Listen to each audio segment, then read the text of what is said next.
Dalam nama Bapa dan Putra dan Roh Kudus. Amin. Allah Bapa kami, sabdamu adalah pelita, penuntun langkah kami, dan obor, penyuluh jalan kami. Kami ingin membaca dan merenungkan sabdamu. Bersabdalah ya Tuhan, hamba-Mu mendengarkan. Penuhilah hati kami dengan sabdamu. Sabdamu adalah kebenaran. Bersihkanlah pikiran kami dari keinginan yang menyesatkan.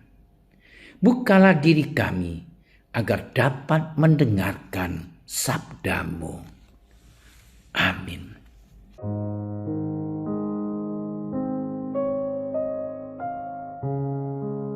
Pada suatu hari, datanglah ahli-ahli Taurat dari Yerusalem dan berkata tentang Yesus, "Ia kerasukan Beelzebul." Ada juga yang berkata, "Dengan penghulu setan, ia mengusir setan." Yesus memanggil mereka, lalu berkata kepada mereka dalam perumpamaan, "Bagaimana iblis dapat mengusir iblis? Kalau suatu kerajaan terpecah-pecah, kerajaan itu tidak dapat bertahan. Dan jika suatu rumah tangga terpecah-pecah, rumah tangga itu tidak dapat bertahan. Demikianlah juga kalau iblis berontak melawan dirinya sendiri, dan kalau ia terbagi-bagi, ia tidak dapat bertahan, melainkan sudahlah tiba kesudahannya. Tetapi tidak seorang pun dapat memasuki rumah seorang yang kuat untuk merampas harta bendanya apabila tidak diikatnya dahulu orang kuat itu. Sesudah itu barulah ia dapat merampok rumah itu. Aku berkata kepadamu, sesungguhnya semua dosa dan hujat anak-anak manusia akan diampuni. Ya, semua hujat yang mereka ucapkan. Tetapi apabila seorang menghujat Roh Kudus, ia tidak mendapat ampun selama-lamanya, melainkan bersalah karena berbuat dosa kekal.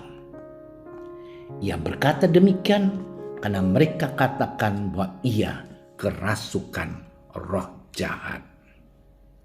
Demikianlah sabda Tuhan.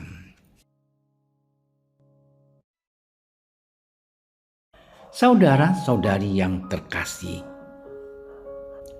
seseorang yang beranjak tua pernah mengungkapkan perasaan sedih dan kesusahannya akibat telah berbuat dosa. Karena dihantui perasaan bersalah, ia mempunyai anggapan keliru bahwa Allah tidak akan mengampuninya. Namun sebuah pertanyaan terlintas dalam pikirannya. Kalau saya masuk neraka, apa yang akan dikerjakan di sana?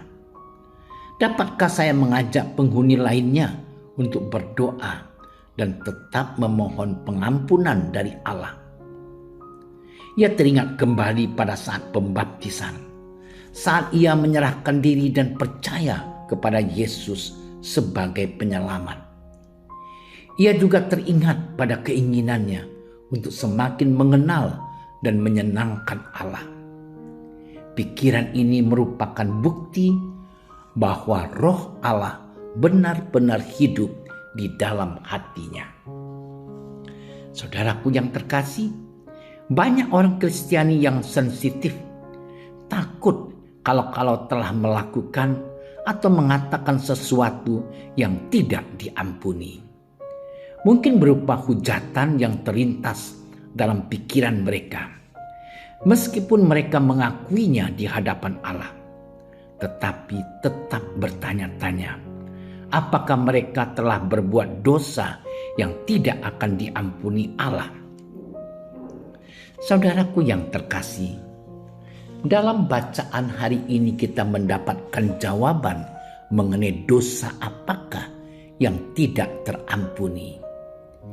Kita mendengar bagaimana para ahli Taurat menuduh Yesus membuat mujizat dengan kuasa penghulu setan.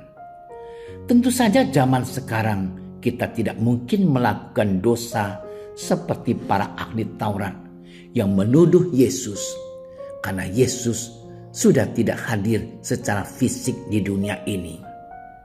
Satu-satunya dosa yang tidak terampuni adalah dengan selalu dan sengaja menolak kesaksian Roh Kudus bahwa Yesus adalah juru selamat.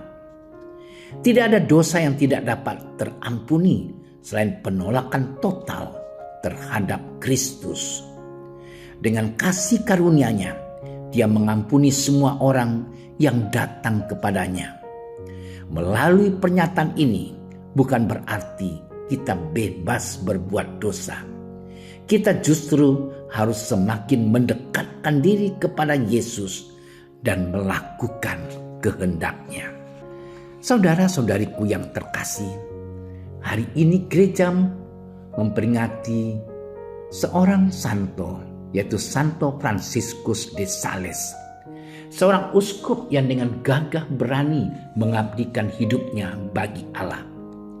Ia berjuang membawa jiwa-jiwa yang telah menolak Allah dan kehadiran Roh Kudus dalam hidup mereka, serta kembali ke pangkuan gerejanya yang kudus.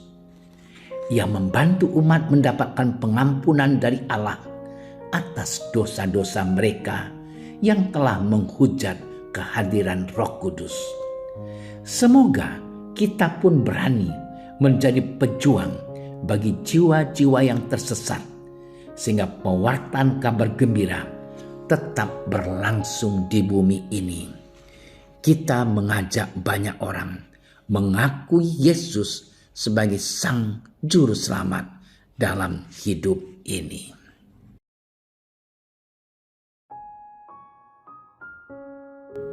Tuhan Yesus yang baik, seperti mereka yang telah berjumpa dengan Engkau, kami sering merasa terganggu oleh rasa ragu, takut, dan berprasangka.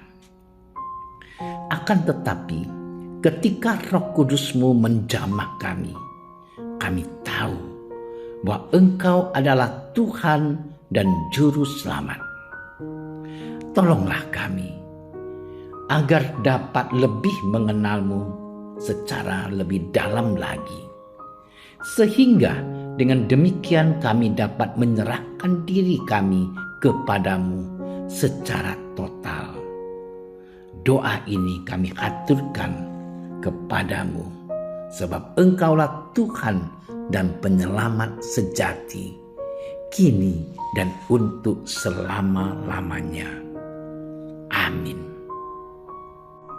Kami berdiri di hadapan-Mu, ya Roh Kudus, pada saat kami berkumpul di dalam nama-Mu, bersama-Mu sendiri yang membimbing kami, membuat diri-Mu nyaman berdiam di hati kami.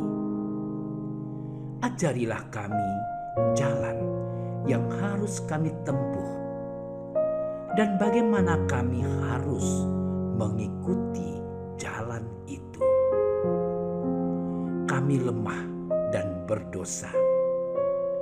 Jangan biarkan kami mendukung kekacauan. Jangan biarkan kebodohan menuntun kami ke jalan yang salah.